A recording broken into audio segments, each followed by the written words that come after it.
Okay.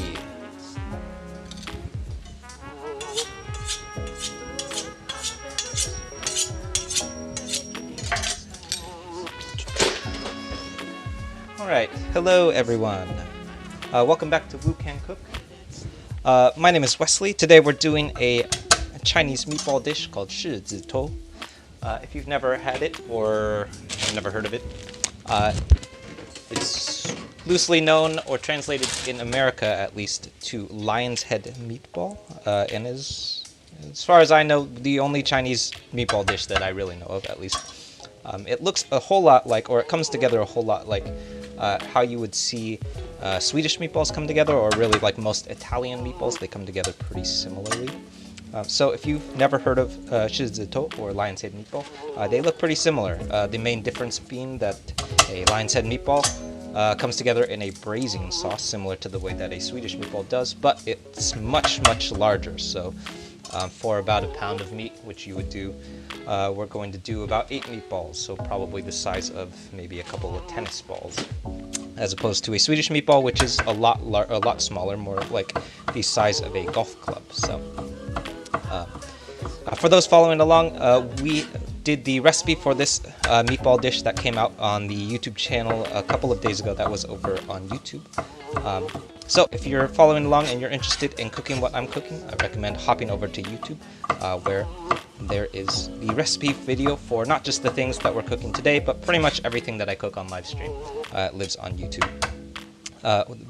In addition to the recipe videos, we also concurrently live stream on YouTube as well, which it would be the camera that's behind me. The reason that we concurrently live stream over there, mainly because it doesn't run out of time the way that Reddit does, but also because that's where the schedule of everything that I cook lives. So if you're interested in finding out what I'm going to be cooking next, and then maybe tuning in for the stuff that you're interested in, you can hop over to YouTube and check that out.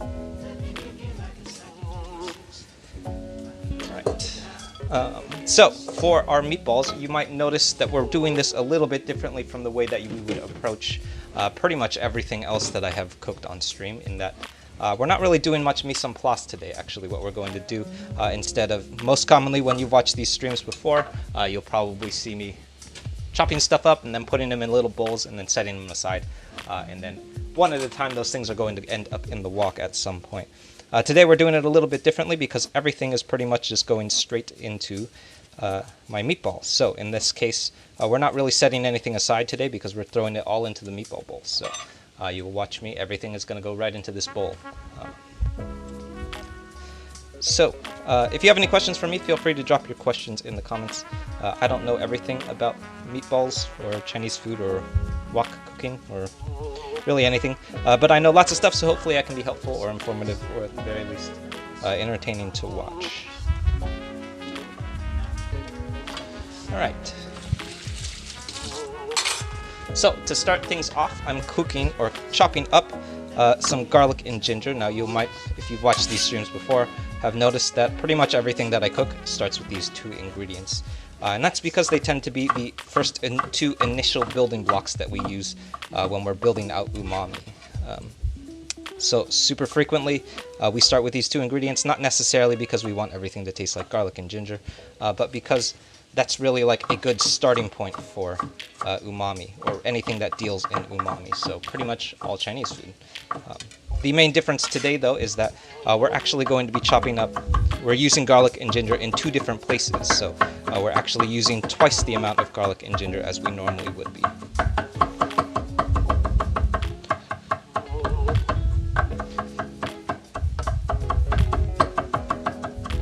Alright, so that's my garlic and my ginger for our meatballs, and then I'm going to do the same thing again, and then set it aside for our wok stir fry. So half of it goes in the meatballs, the other half ends up in our stir fry. Where did I get the knife? Yeah, so this is a French chef's knife called a Pernois Nugent. I picked it up at an estate sale a long time ago now, maybe about a year and change ago. It's a vintage French chef's knife from the 70s, I think. I got it really cheap actually at the estate sale. I think I found 3 of them for $10, which is pretty cool because they're like $300 knives.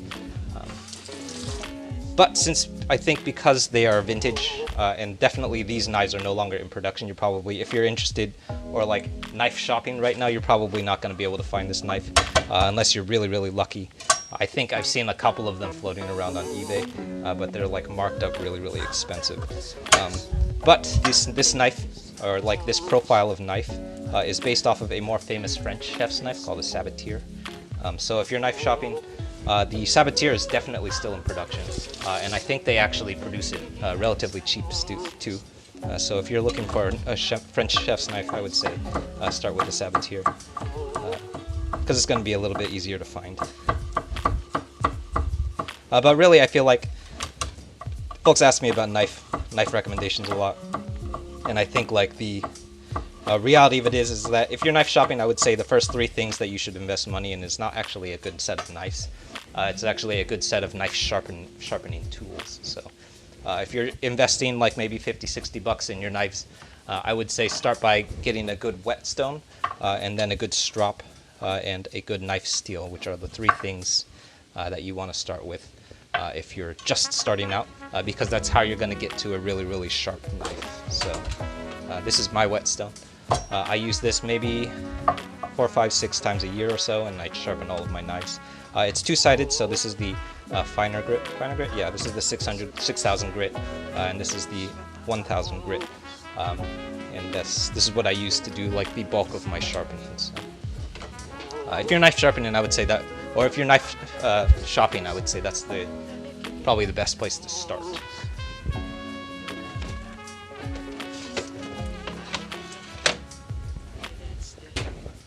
Alright, so that's our garlic and ginger. Next up, I'm going to chop up, these are some water chestnuts. So if you've never seen water chestnuts, they come in a can, so you can, I think you can also find them fresh. I've honestly never gotten fresh water chestnuts, but the main attribute about them that I feel like stands out to me is that they don't taste like anything. They really don't taste like anything at all. Really is what we're looking for is that they add a nice bit of crunch to everything that we add. They are super common to come up in lion's head meatballs because of, not because of they add any real kind of flavor, but because they add a nice bit of crunch. So if you can't find water chestnuts, I would say my next favorite thing to sub in place of water chestnuts is bamboo shoots, which also don't really taste like anything at all to me.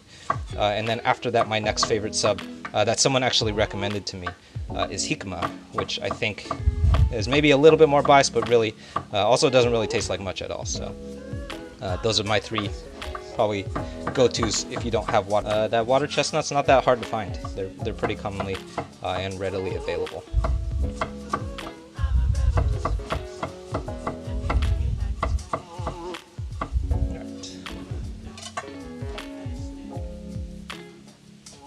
Cool, so that's my water chestnuts. I'm going to give these a fine mince, or not a fine mince, but like a relatively fine mince. We don't need these to be super, super finely diced, mainly because we're still looking to get a bit of chew out of our meatballs. So since we're looking for that bite, we don't want them to be like completely pulverized, because we're looking for some like errant bits of chew and bite in our meatball. So I'm not going to be super thorough with the way that we mince this stuff up. And as with everything else, it's going straight into our bowl.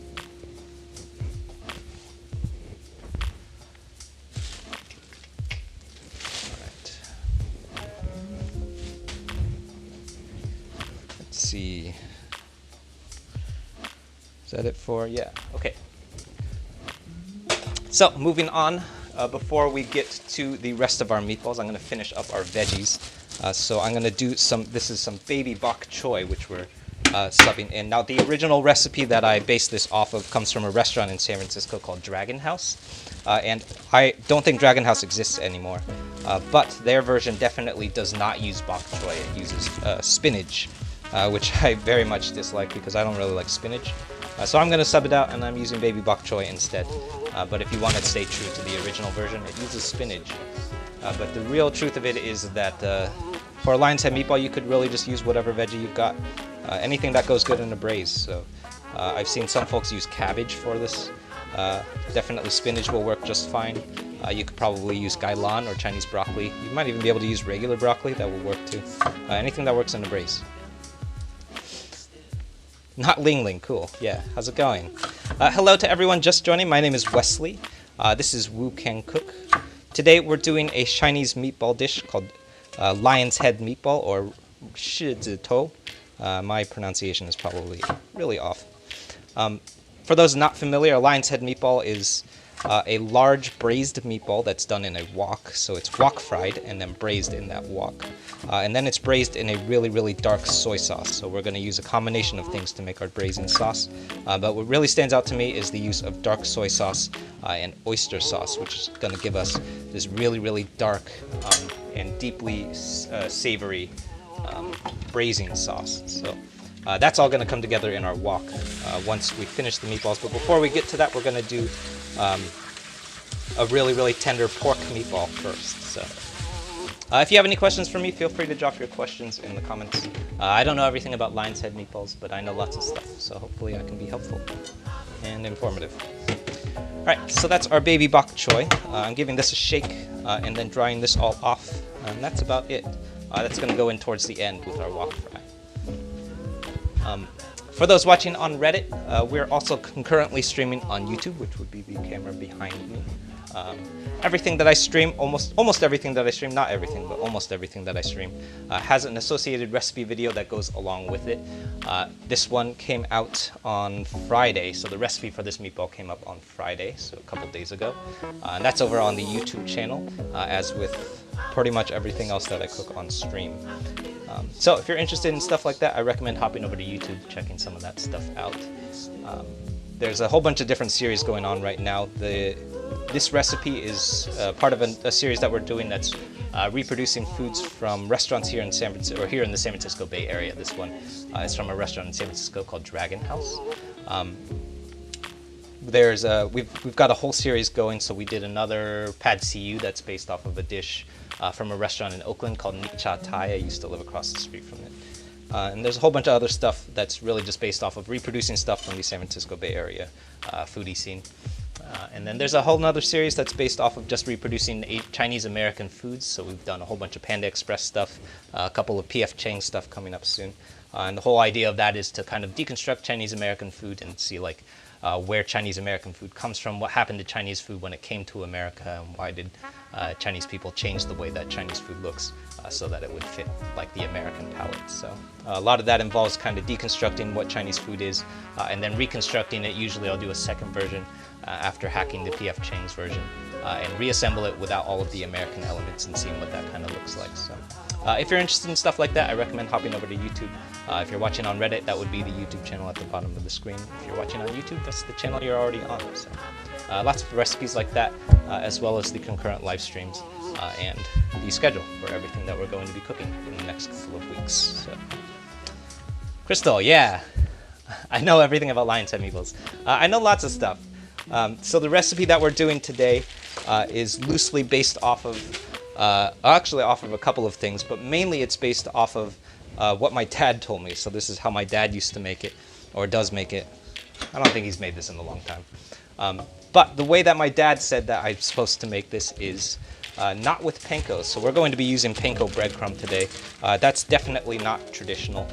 The more traditional way to do it is actually just with cornstarch, which I'm not doing because I find that the use of panko makes for a more tender breadcrumb, or a more tender meatball.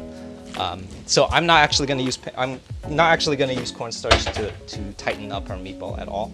What I'm going to use instead is panko breadcrumb, which is definitely like borrows from American cuisine for sure. So that's ground pork, and then next that's a single egg and half a cup of panko breadcrumb. My dad says that you can bind the whole thing together with 2 tablespoons of cornstarch. Now, I don't really buy that, but he swears that it works, so if anyone has tried it, let me know. But if you're asking me, I think that if we just use 2 tablespoons of cornstarch to bind this thing together, you're going to run into problems. I think you would need more than 2 tablespoons. I would say probably closer to 4 tablespoons, or at least like a quarter cup of cornstarch to bind this stuff together. I have opted to using panko for my version of this recipe, mainly because, well, partly because I think it like helps bind the meatballs together a little bit better, but also because I think that it's going to give us a more tender meatball than if we used cornstarch. So with cornstarch, you're probably going to get a pretty good sear on the outside, but you're also going to run into either an undercooked or overcooked meatball on the inside. So I like using panko, but if you're gluten-free, do the cornstarch method and let me know how it goes. My dad says he swears that it works. All right, so that's our quarter cup of panko.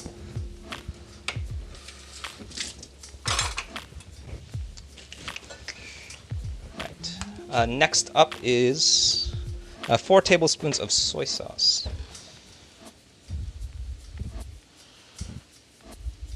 So we're going to go pretty light on the liquid elements in our meatballs, specifically because we want to keep the amount of liquid in the meatball down, because if we add too much, we're going to have trouble binding things together. So remember that the only thing that's going to hold these things together is the dryness, or like proportion of wet to dry. So if you add too many wet things to your meatball, you're going to end up with a kind of like a soggy meatball. If you've ever made like Swedish meatballs, you probably experienced something pretty similar. Right, so that was 2 tablespoons of sesame oil, and this is going to be just a pinch of white pepper. I would say this is like maybe a quarter of a teaspoon of white pepper. Followed by another quarter of a teaspoon of Chinese 5-spice. Chinese 5-spice, super pungent. Go really easy on 5-spice when you use this stuff, because it is a blend of a whole bunch of different spices, all of which are extremely overpowering. So if you use too much of it, it's absolutely going to take over the entire dish. So go easy on that stuff. That was maybe a quarter teaspoon, probably even a little bit less than that. In the 4 different times that I made this recipe while I was testing it out, I absolutely used too much 5-spice in at least 3 of them. Alright, so I am combining all of this together. We're just really going for a cohesive meat dough. Just enough until we start seeing it combine. Probably eventually going to have to switch over to our hands. And yeah, that ought to do it. So at this point, you'll probably notice that this meatball dish, it kind of looks a whole lot like every other meatball dish that you've ever made. So to me, it looks a lot like Swedish meatballs, probably a lot like Italian meatballs, all of which come together pretty similarly. It's some amount of ground meat, some kind of binding agent. In this case, we're using panko. Sometimes you might see the use of flour or cornstarch, and then some amount of ground meat, binding agent, and then usually an egg. So to me, it looks a whole lot like a Swedish meatball.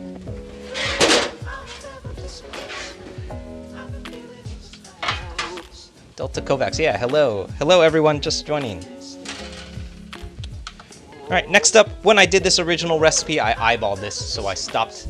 I was eyeballing the weight of each of my meatballs, and I discovered that they were way off. So, and then I ended up with 7 very uneven meatballs, which is less than ideal. So learn from my mistake and weigh these out. We have 16 ounces of meatball or ground meat here, which means that we're looking for about 2.5 pounds per meatball, and that's accommodating for all of the water chestnut that's in the meatball.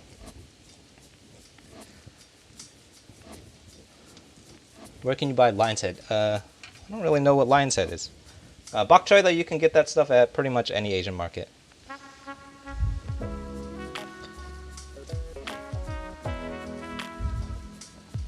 Alright, so I'm going for, looks like we're shooting for right around 3 ounces, or 3 ounces per meatball here.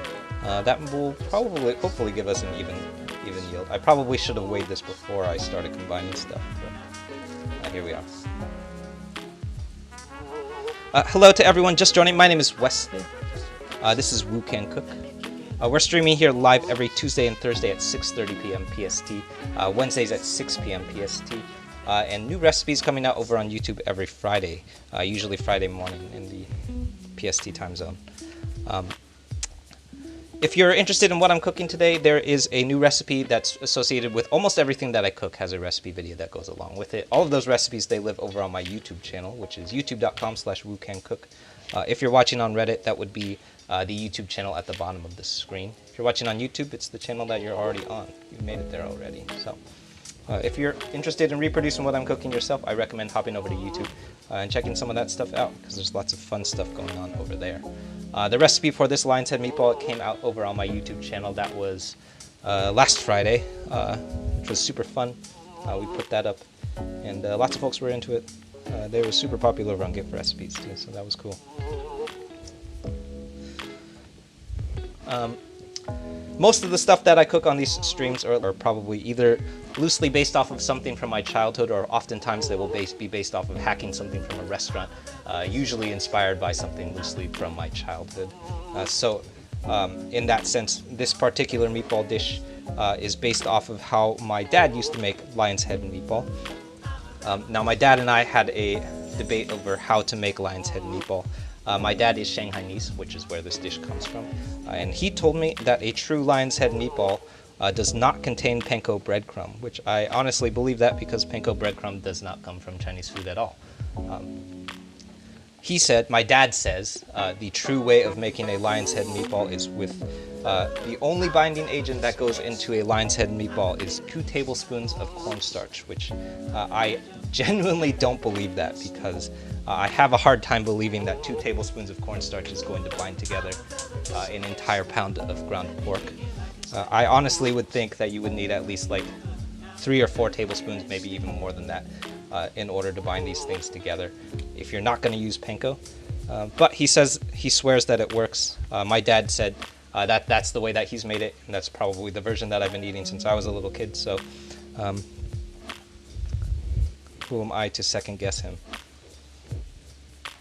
So if you're gluten-free, or if you're allergic to gluten, or you have some sort of sensitivity to gluten, you can totally make this stuff without panko. Someone asked me how to do this without panko, and you can totally do it with cornstarch. My dad says you can do it with 2 tablespoons of cornstarch. I disagree. I think you need at least 4 tablespoons of cornstarch, maybe more. And that's just going to be the element. The reason that it's going to be so important is because the panko, or in your gluten-free case, the cornstarch, is going to be the element that binds everything together. So you could potentially, if you don't have enough of that binding agent, it would maybe even fall apart in the wok, which is not a good sign. Alright, so I successfully weighed these out. These are almost exactly 3 ounces each. I discovered while testing this recipe out that it is actually super important to weigh out your meatballs.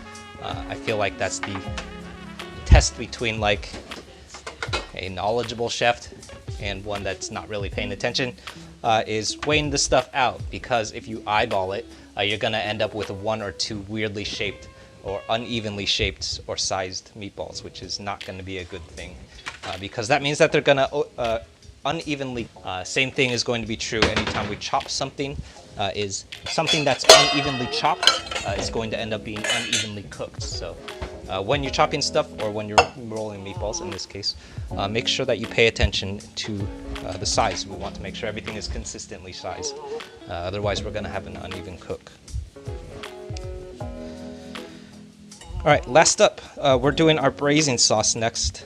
In this case, since these liquid elements are not going into our meatball, I'm not as concerned about reducing the amount of liquid here. So I am being a little bit more heavy on our liquid ingredients, because this is all of the a liquid that's going to end up in the wok, which means that we can add a couple more things. So that was 4 tablespoons of soy sauce, 1 tablespoon of sesame oil, and then 2 tablespoons of dark soy sauce. So dark soy sauce, I've learned, has a couple of different names depending on which culture you're drawing it from. Really, it's all the same stuff. Oh, I'm missing oyster sauce. Really, it's all the same stuff. I've seen it called kikap manis in Thai food, which is essentially like dark sweet soy sauce. I've also seen it called sweet soy sauce, all of which are essentially doing the same thing, which is adding a little bit of sweetness and a little bit more sugar and thickness than a traditional soy sauce. So that makes it really, really good for dark braising sauces like what we're doing today, because it's going to add a whole bunch of thickness and richness to our braised sauce.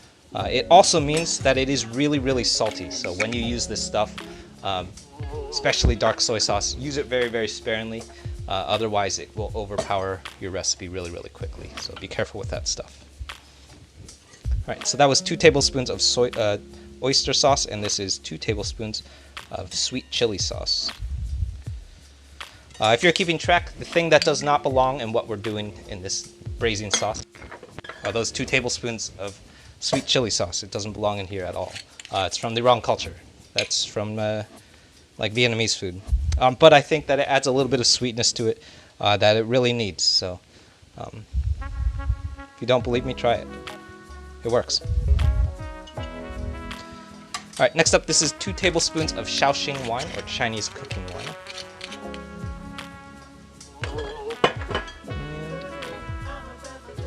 Is that it?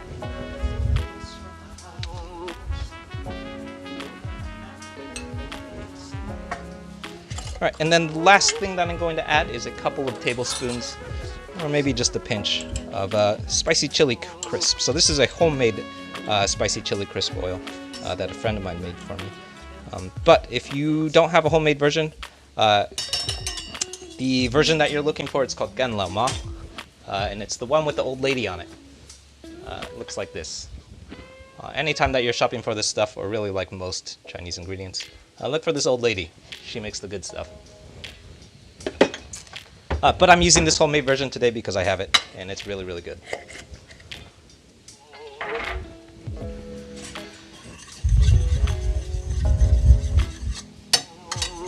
Alright, so that is our braising sauce. We're going to set this aside, and that's going to come up in our final wok cook right before we finish. It's going to be the last thing that we put into our wok.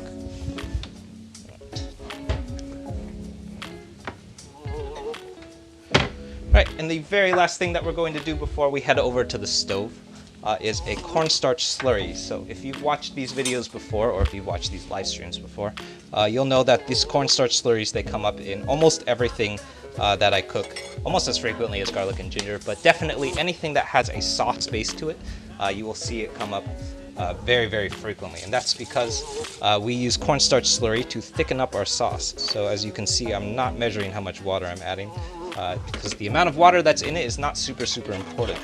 Really what matters is that the cornstarch is dissolved. So we don't want solid elements of cornstarch here.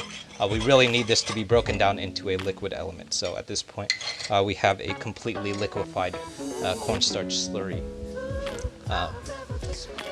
If you're more familiar with like European styles of cooking, what it reminds me a lot of is actually pasta water, which we use a lot in Italian food. The use of pasta water is used super frequently to thicken up sauces.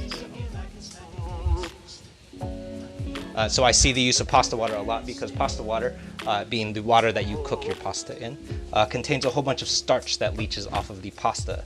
So when you add pasta water to things like carbonaras or bologneses, stuff like that, that starch from the pasta water ends up in the pasta sauce, and then we use it to thicken up that sauce and kind of ties everything together. In Chinese cooking, we do the same thing, except not with pasta water. We're using cornstarch. So super, super common. Every Chinese food dish that you've probably had that has a really, really thick sauce to it, things like mapo tofu, curries, kung pao chicken, honey sesame chicken, all of those things. If it has a thick sauce to it, it probably has a cornstarch slurry involved. Cool. I just started my wok. I probably should have started a little bit earlier, so while we're waiting for it to heat up, I will introduce myself one more time. My name is Wesley. This is Woo Can Cook. Thank you all for tuning in and sticking around. It's always super fun to stream for you guys. If this is your first time joining, my name is Wesley and this is Woo Can Cook. Today we're doing a Shanghainese dish called a lion's head meatball, or Shizitou. A lion's head meatball, if you're not familiar, is a very large, like tennis ball shaped meatball, kind of looks like this. Whoop. There it is. Looks like this, and it is probably, in my opinion, the largest shaped meatball that I have ever seen, at least in Chinese cooking. But aside from its shape and size, it reminds me a lot of the way that pretty much every other meatball that you've ever had looks. So very similar to like Swedish meatballs, Italian meatballs, stuff like that. The main thing that changes is the way that it is bound together. So today we're using panko breadcrumb, but I think the more traditional approach is to do it with cornstarch. So. If you have any questions for me, feel free to drop your questions in the comments. I don't know everything about lion's head meatballs, but I know lots of stuff, so hopefully I can be helpful. If this is also your first time joining, we also concurrently stream over on YouTube, which would be the laptop behind me. In addition to the concurrent live stream, that's also where all of the recipes live. So everything that I cook has a recipe video that goes along with it.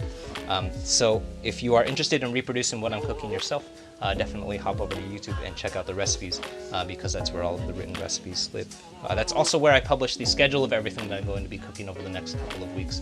So if you were following over on YouTube, you would have known a couple of weeks ago that I would be doing this dish today. Crystal, do I have a Venmo? Yeah, I do have a Venmo. It's Woo Can Cook. Everything is Woo Can Cook. So the Venmo is Woo Can Cook. The PayPal is Woo Can Cook. I think those are the only two payment methods, but cool. Yeah, so definitely if you aren't over on YouTube already, hop over to YouTube, check some of that stuff out.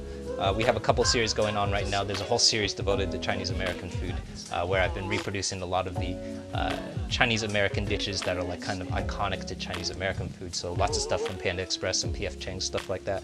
And then sort of deconstructing that stuff and reassembling it and kind of seeing what things like honey sesame chicken or General Tso's chicken, stuff like that, what all those things look like if they weren't so American. So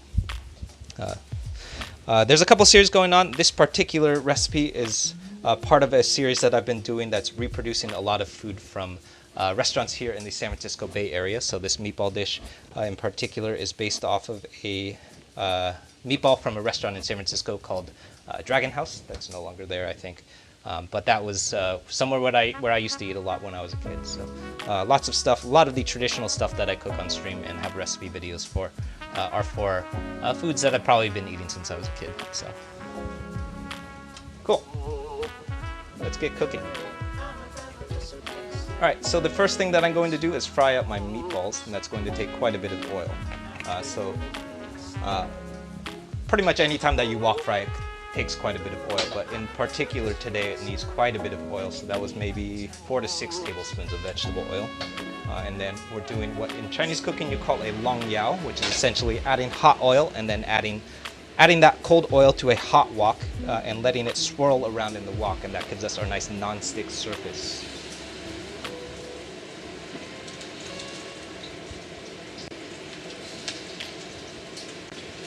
All right, so I'm going to add these 4 at a time. We want to be careful not to overload our wok here because we don't want to put too many things in our wok, otherwise we're going to start losing heat.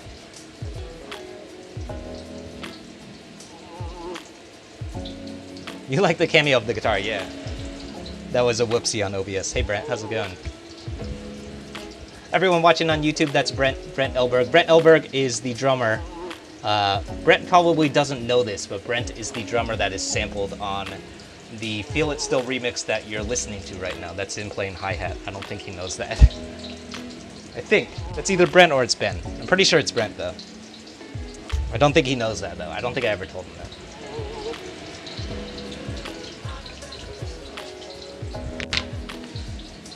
Brent did? Yeah, hey Brent.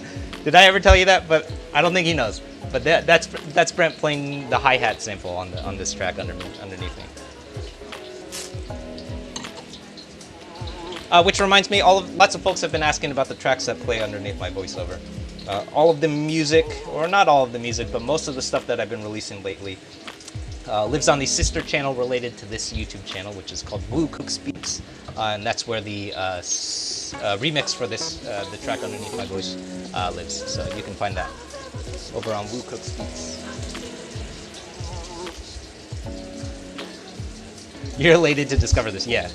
I sample Brent on a lot of the tracks.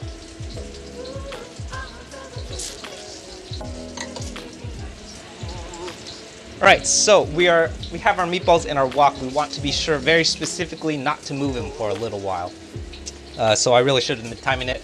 But we're really looking for about 3 minutes per side. So what we're trying to do is to develop a really nice Maillard reaction, which is essentially the process of browning. So in Italian food, we call this fond, which is essentially when you leave something on a pan without moving it for a while, it develops a sear, and it's the same thing that we do with hamburgers. We also do it with ground meat and Italian sauces, all that stuff.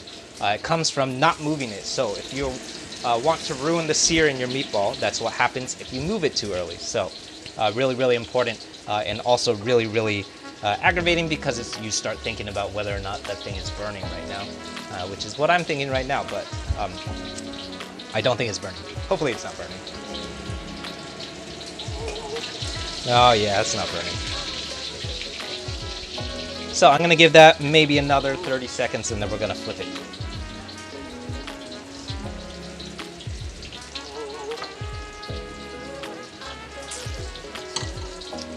Alright.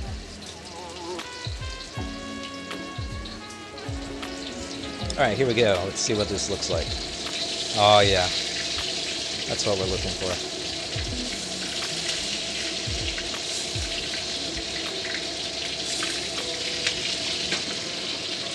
So that's what we're looking for here. You can see it on some of these. Actually, you can see it on all 4 of these. It's this really, really deep browning.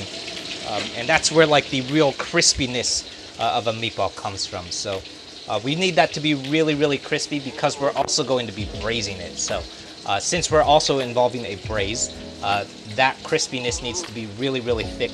Otherwise, it's going to come apart in that braise. So we need a really, really sturdy meatball in order for it to hold up in our braise.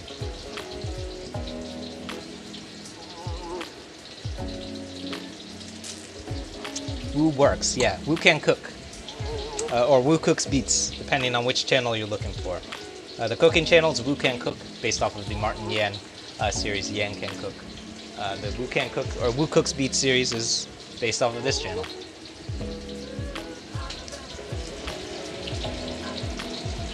Alright, well, that's looking pretty good.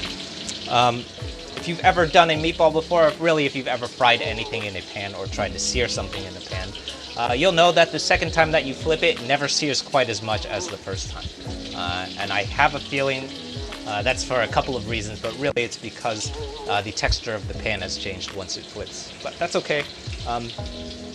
Just make sure that you try not to move it as much as possible so that we develop that sear and crust. Yeah, that's looking good.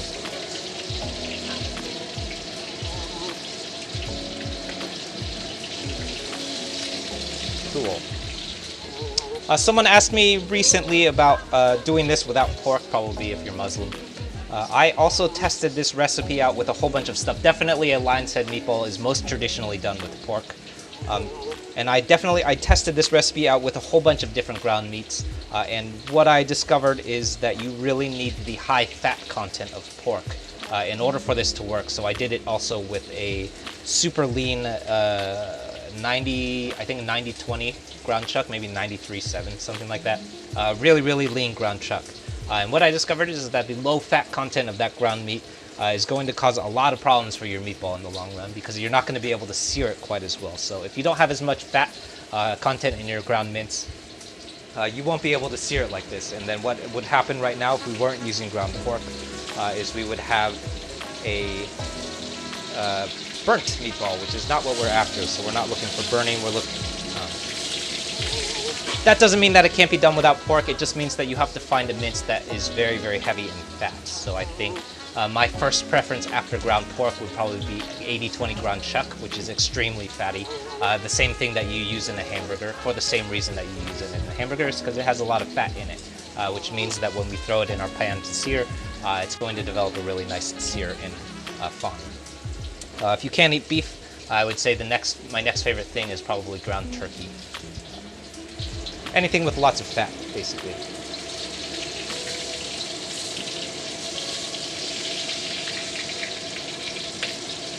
All right.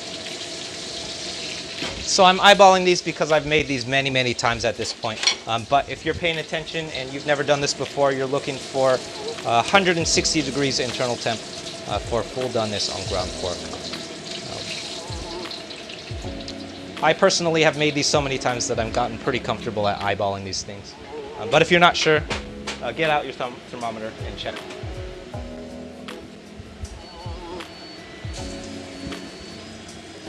All right, second batch of meatballs going in.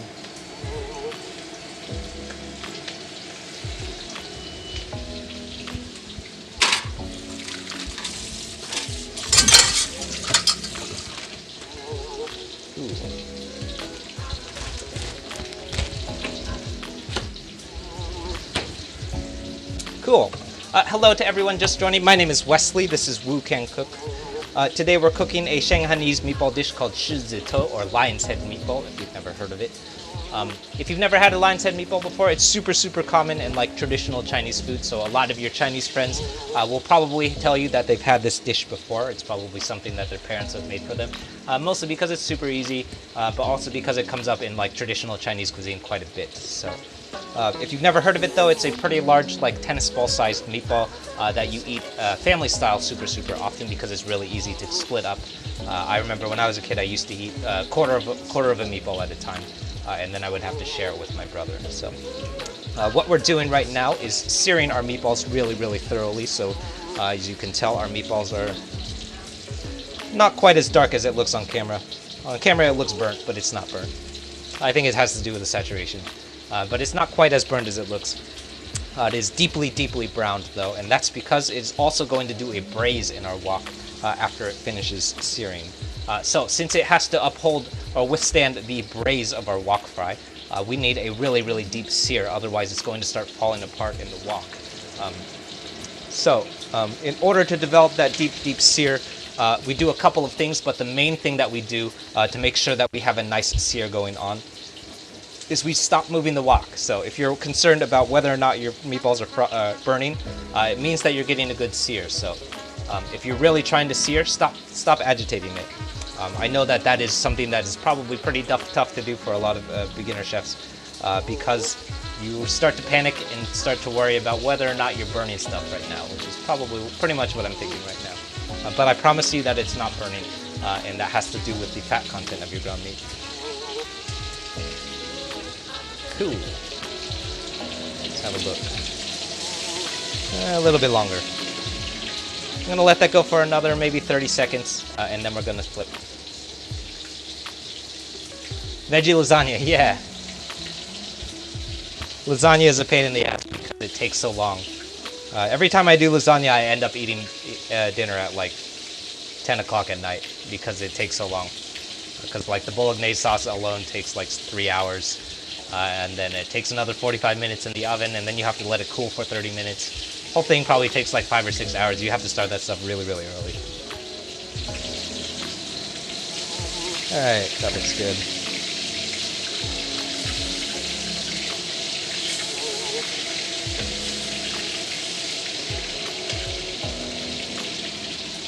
Cool.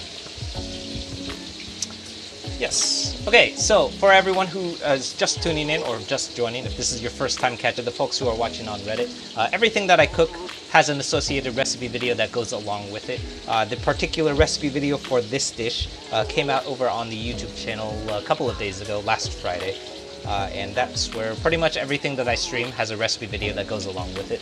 And that's where all of that content lives. So if you're looking to reproduce the things that I'm cooking, you want to cook them yourself, I recommend hopping over to YouTube and checking out some of those recipes because they move a little bit slower and kind of talk through some of the decision making that goes behind some of my recipe videos. And we also like kind of talk about like ways that you can sub out. I know I used some ingredients here that you probably won't be able to find. Don't live near like a Chinatown or an Asian grocery store. There's probably some stuff that we use that you're not going to be able to find. So things like dark soy sauce, oyster sauce, even Shaoxing wine. Some of that stuff is a little bit hard to find if you don't live near an Asian grocery store. In those recipe videos, I usually talk a little bit about ways to sub out those things. Plus, like a lot of like the history of the things that I'm cooking, where they come from, how they existed in my childhood. So, all that stuff, it lives over on YouTube. So if you're new to this channel, I recommend hopping over to YouTube and checking some of that stuff out. So if you're watching on Reddit, that would be the YouTube channel at the bottom of the screen, which is youtube.com/WuCanCook. If you're watching on YouTube, you're already there. Good job.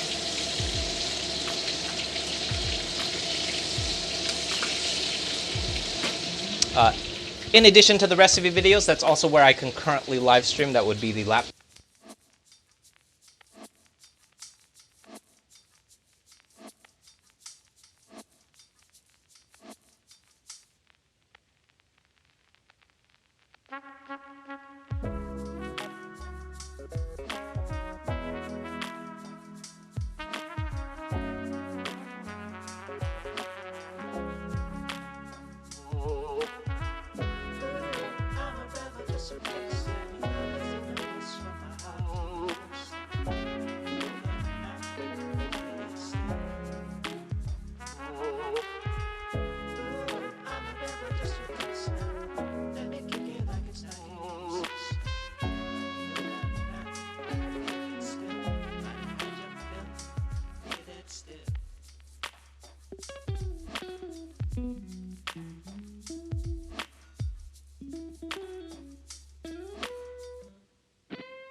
Thanks, Brent. I think I bumped the mic pack, my bad. Alright. So I'm adding my meatballs back to the wok.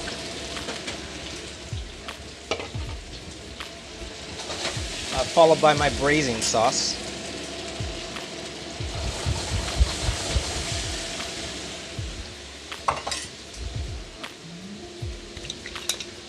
And then next is going to be a 1/4 cup of beef stock. So this is a homemade beef stock. But if you don't have a homemade beef stock, just use the powdered stuff and it'll work just fine too.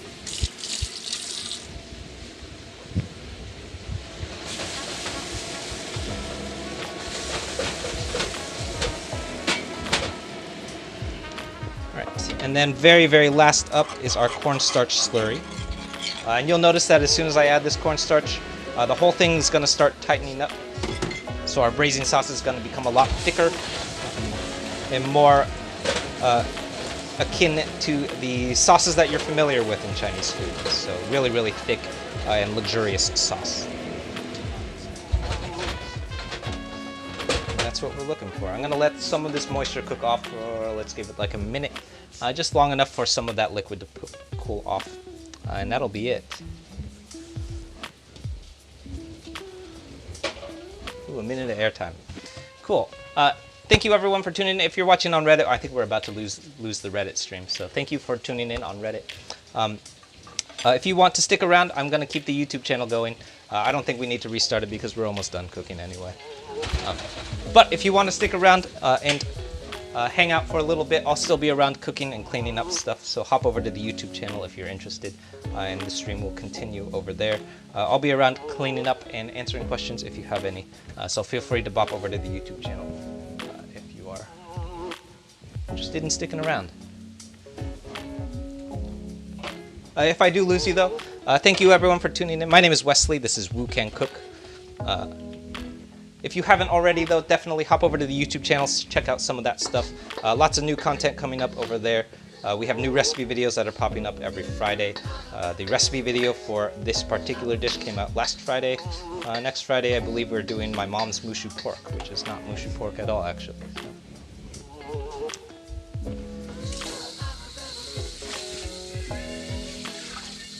Alright, very last thing that we want to do anytime that we cook in a wok is clean the wok. So while your wok is still hot, this is super important, and I've started saying it at pretty much the end of every stream, is clean the wok. While it's still hot, the wok has a nice non-stick surface going on, so once your wok cools down, it won't be very non-stick anymore, and then you'll just have stuff stuck to it, which is not fun. So if you want to avoid that stuff from sticking to your wok, clean it while it's still hot. I know that's really agitating to do because it means that you have to put down the food that you just finished cooking and you have to start cleaning up stuff, which is not fun.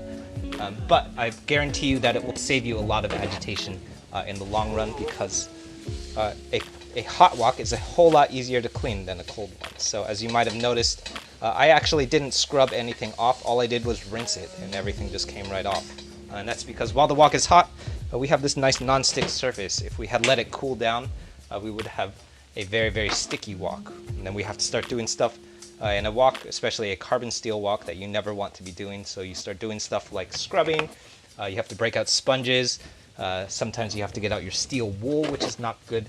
All of these things, while they're probably going to in the long run be okay, but they're all things that you don't want to be doing in a wok unless you absolutely have to. So I have for sure scrubbed my wok when I messed up or when I forget to clean it or season it. But if you can help it, try and avoid doing that stuff in your wok, because it will damage the seasoning of your wok.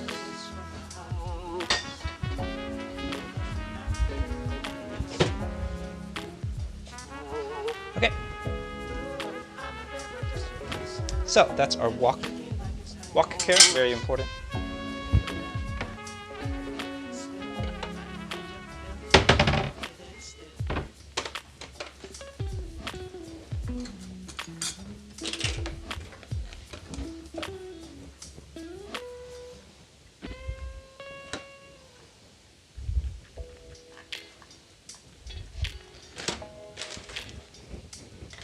Alright, so very last up, I'm going to serve this over. This is white rice. Now we have white rice finally. So if you've ever come across this dish in like a Chinese restaurant, you will probably most frequently see it served in family-style Chinese food, which is usually you order maybe 3 or 4 things for the table, and then you split it up with everyone who's at the table. So that's super common, like a super common way of eating Chinese food.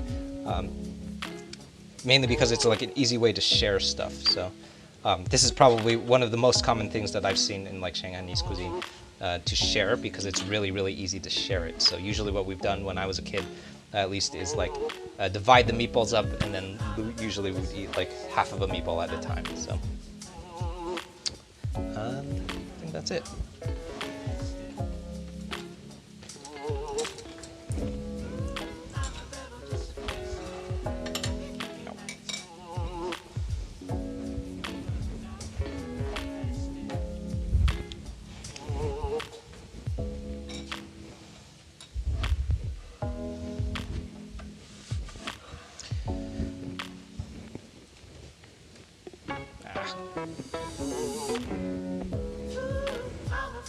Okay, there it is. Alright, so that's it everyone. Thanks so much for tuning in. Thanks for sticking around. If you hopped over from Reddit, thank you for hopping over. If you've been following over on YouTube, thank you everyone for following back over and coming back all the time. That's always super cool. My name is Wesley. This is Woo Can Cook. I'll be back tomorrow doing something that I can't remember. It's up on the YouTube channel. I'm pretty sure I'm cooking... I believe I'm cooking honey sesame chicken, something like that. I forget exactly what. Something with rice though, because I just made a whole bunch of rice. I think we're even making honey sesame chicken or fried chicken. I can't quite remember. If you have any questions for me, feel free to drop your questions in the comments. I'll be here around cleaning up, and I'll be around to answer questions too. I'm going to switch the mic pack off, but I can answer in the comments too. So thanks everyone for sticking around. Everyone say hi to Brent and Crystal. They're the two big fans all the time on the streams. So I'll see you guys soon.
Nothing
I just want to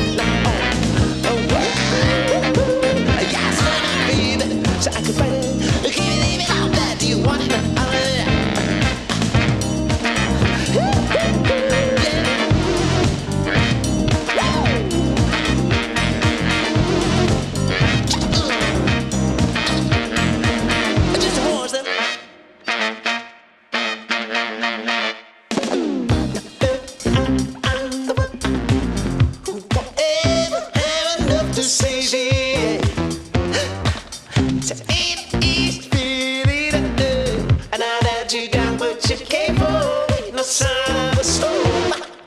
Yeah, take it over.